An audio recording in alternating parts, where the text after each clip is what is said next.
All right, welcome back, guys. This is the Sunday night game, which was the Giants taking on the Bills in Buffalo. The Bills won it 14 to 9 in a very ugly game. On the Giants side of the ball, Tyrod Taylor played as good as I could expect him to on the road against Buffalo. He was 24 of 36, 200 yards, 5 rushes for 24 yards, 10.4 fantasy points. Obviously Sounds like wasn't. a Daniel Jones stat line. Yeah, exactly. And I mean, coming into this week, we had two guys that we would have started fantasy wise. One of them for certain, one of them is kind of iffy, but the one for certain, Saquon Barkley, 24 carries for 93 yards, 4 catches for only 5 yards on 5 targets, but we do like, 4 catches through the air. Finished 13.8 fantasy points. He's been dealing with injuries and a first week back against the Bills. I mean, I do not hate those numbers at all. Um, and we can expect, Saquon is crazy talented when he's on the field. He has no competition in that backfield. It's God, no. Yeah, so I mean, as long as Saquon's healthy, we're firing him up. I don't care what the matchup is. You have to on talent alone. The other guy, which was kind of a questionable start, but again, when we're talking about talent, is Darren Waller. And for a tight end, I mean, he had a solid week. He was 5 catches, 43 yards on 7 targets, 9.3 fantasy points. I mean, it's a solid week, especially for a tight end. You don't get in the end zone, and your tight end gets you over 9 fantasy points. You can't complain about it. So close to having the game-winning touchdown. Yeah. So close. Yeah. And then the receiving threats, there was only two really. One that we've harped on week in, week out the past couple weeks on about the waiver wire. That's Wan'Dale Robinson. He is the wide receiver one there. He's starting to get ramped up more and more. He saw 8 targets in this game. He caught all 8 of them for 62 yards, 14.2 fantasy points. He was not a guy that we would have even have recommended to start this week. But No, not against the Bills. no, but he's trending towards a guy that you can roster towards the end of your bench. It's just tough because it's the Giants, and it's the same case with Darren Waller. It's the Giants, and I don't even need to say more on that. I mean, I'll just go to say, yeah, if you're playing in a half PPR format, then the guy like Wan'Dale Robinson, I like. Even Darius Slayton isn't that bad of an option. Mm-hmm. But if it's standard for some odd reason you're still playing that, then no.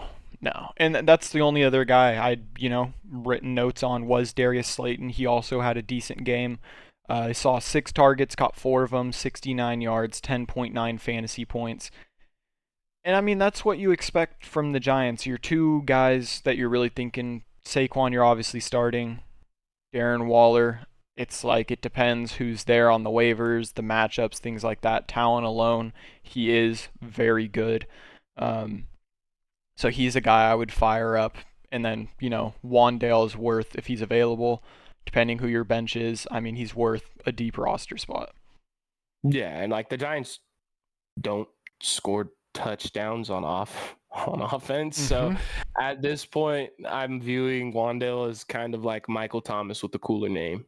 Yeah, no, that's very true. And I mean, to go to the Bills side of the ball, volume alone. Yeah, Volume alone. absolutely. And I mean, entering the fourth quarter of this game, the Giants were winning 6-0. I don't understand what goes wrong for Buffalo, because their offense struggled pretty heavily in London as well.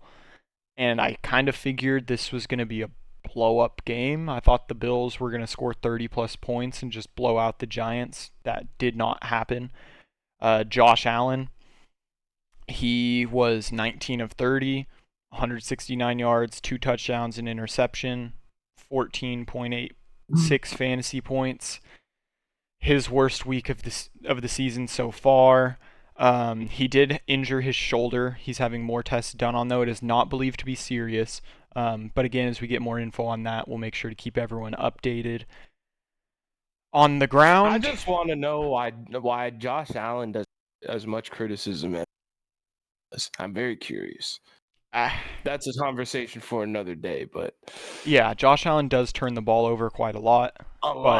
His rushing, I mean, fantasy-wise, his turnovers don't really matter because his rushing upside and passing yards are normally so high. He's having crazy weeks, but 14.8 against the Giants is not a good sign. But again, Josh Allen is probably going to finish a top 5, if not top 3, top 2, top 1 fantasy quarterback. So, uh, Yeah, it's been really weird this year to see like it feels like a lot of the teams that we've seen be dominant are playing very conservative pussyfoot football. And mhm, it's like literally the Bills the entire third quarter they took on like one drive because they're just plodding along running the ball. That's not who the Buffalo Bills are, and that's mhm, why they almost lost the damn game to the Giants. And they very well should have lost that game to the Giants. I don't know why like Brian Dable decides to run the ball with no timeouts left at the end of the first half when they could have just taken a field goal. There's yeah, that. Oh, and which if by the way they take that field goal, they're down at the end and they could just kick a field goal to win. But no, instead they try to throw a pass with their backup quarterback on the 1 yard line to Darren Waller rather than just give it to Saquon Barkley. So I don't know what the Bills are doing. Another thing, kind of like the Bengals, it's like we've seen these teams be super dominant on the offensive side of the ball. This mhm, year, it's like there's they've had games, but there's been multiple outings where it's like, why are you? This isn't a divisional opponent, so it's not. There's no excuse for that. You're playing at home against the Giants,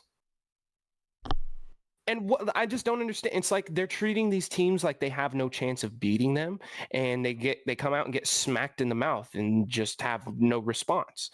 yeah. I genuinely don't understand it. I It was one of those It's games lost. based off the performance. The Bills did not deserve to win this game. They got it, the W in No, the column. So I guess they move on. Um, they got some fan- soul searching to do. yeah, fantasy wise, your only really good outing through the air was Stephon Diggs. He had 10 catches for 100 yards even, 16 targets, 20 fantasy points. Stephon Diggs, I'm not even going to get into that more. Um, Gabe Davis, and this is what we talk about, he's one of those guys. He has a high ceiling if he catches the touchdown, which he catches a lot of in Buffalo, but when he doesn't, you can see weeks like this. Um, 3 catches, 21 yards, only 3.1 fantasy points, lost a fumble on 4 targets.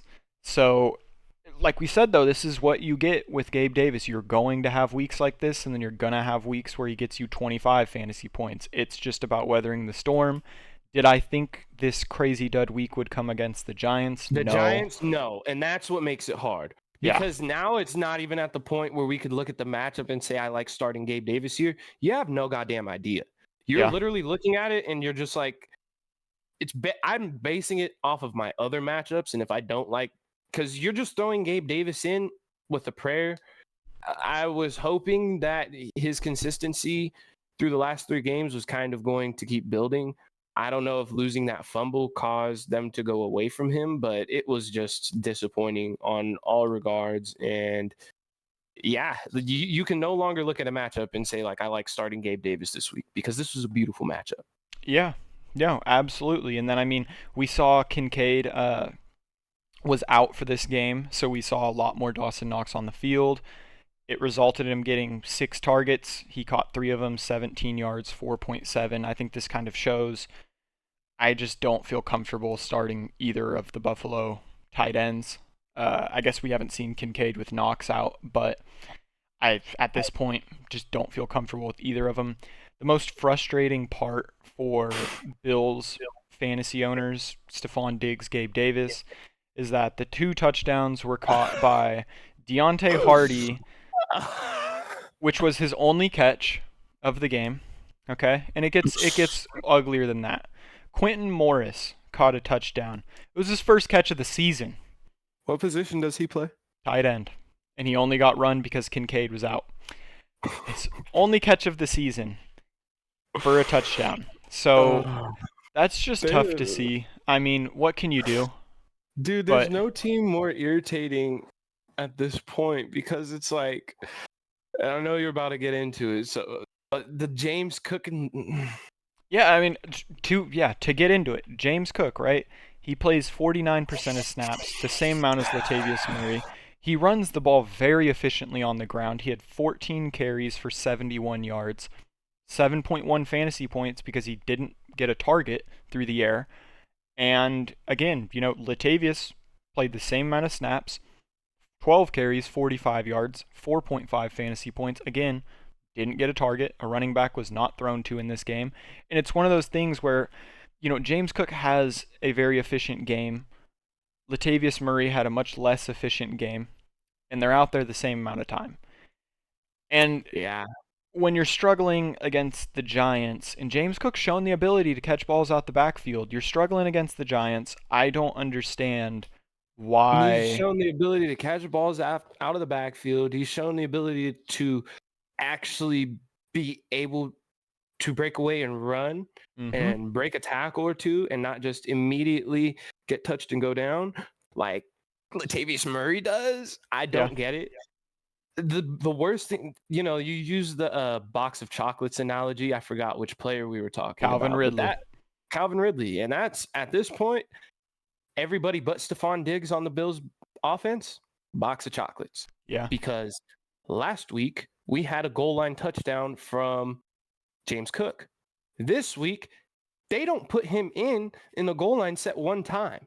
So it went from, okay, we know James Cook's not going to get in when they get in, like the red zone, when they get within the 10 goal to go sets. Then the next week, he gets a touchdown on the 1 yard line. Week after that, it's just Latavius Murray. So from week to week, there is no consistency. I yeah. don't know what they're going to do in that backfield, and that just makes it so hard. Yeah, so I mean, those are, very valid questions to have. If you have James Cook, it's hard not to start him because of the high-powered offense, and we've seen, I mean, his volume goes up and down, which is super scary. It depends who you have at running back. I'm sure if you drafted James Cook, you got him pretty late, so you may have other options, but I mean, I still like his start. It just is very scary to see Latavius get the same amount of snaps at like 32 years old. It's Yeah. just. But I mean, did you have anything else for it? Yeah. No. So that, I mean, that's gonna do it. Oh, how are you feeling about Tyler Bass right now? Tyler Bass is another one. Let me, because I have the Bills pulled up. Tyler Bass is another one where, we talk Daniel Carlson, we talk Justin Tucker, who, both of them, they had better weeks this Great week, weeks. but it's Of the course, after we call him out. consistency, has not been there. Tyler Bass missed 2 field goals in this game, made 2 extra points. Through the first 4 weeks, it was 13-8, 15, 14, and 2, or that was 2 was the 5th week, and then 0 this week.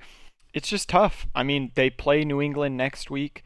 We'll see how it goes. The Bills are normally a super high-powered offense, so you see a lot of points, field goals, opportunities for them. I mean, it depends who's available on the waiver.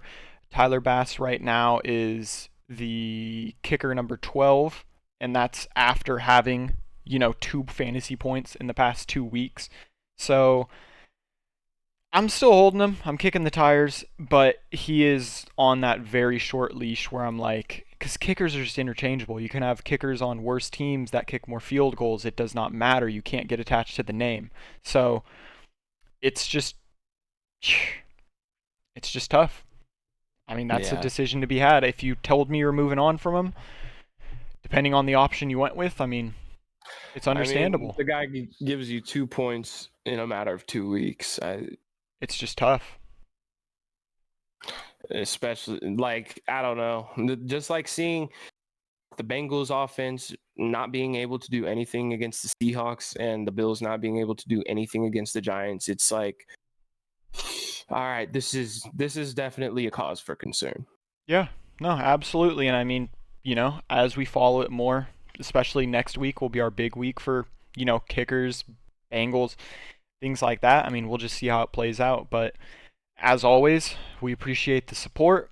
Any questions, comments, advice you have or may need, feel free to drop it in the comments. We will get around to it and give you a prompt response. Until next time.